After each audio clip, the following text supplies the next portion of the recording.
You know, it's getting messier, you know, and the arrest, you know, yeah, the judge says that he didn't come to court, you know, they said there's been 5... It was a bench warrant. He failed, which is the reason why he's arrested. Yeah. Exactly.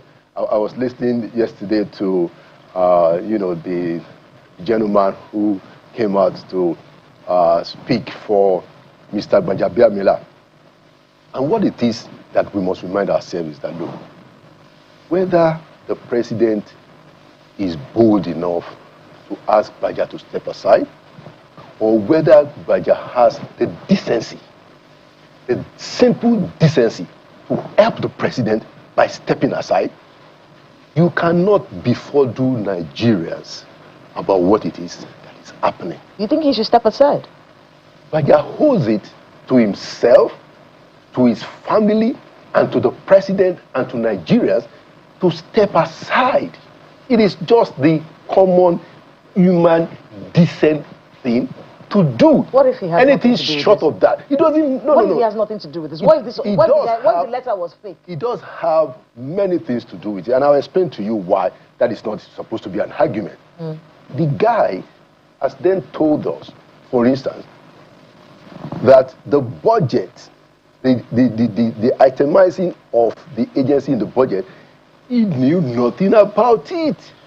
He was shocked. Now, I'm not saying whether what he said is true or not, but you cannot have somebody making those very significant, huge claims about people that are in government, and then the people are still sitting down there.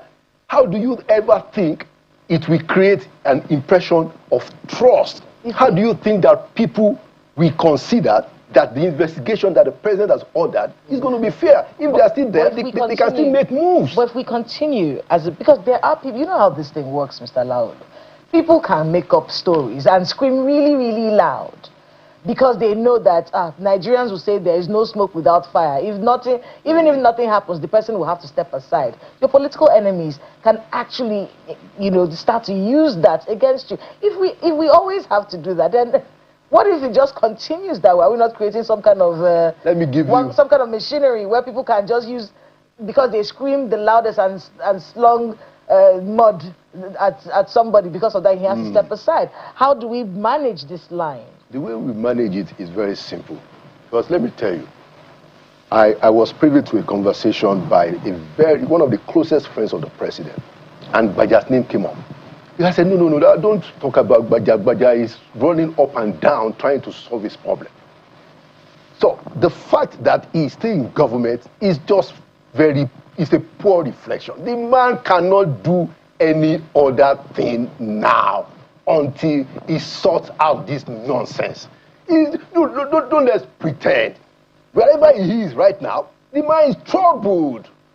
Mr. Gbajabiamila right now is troubled.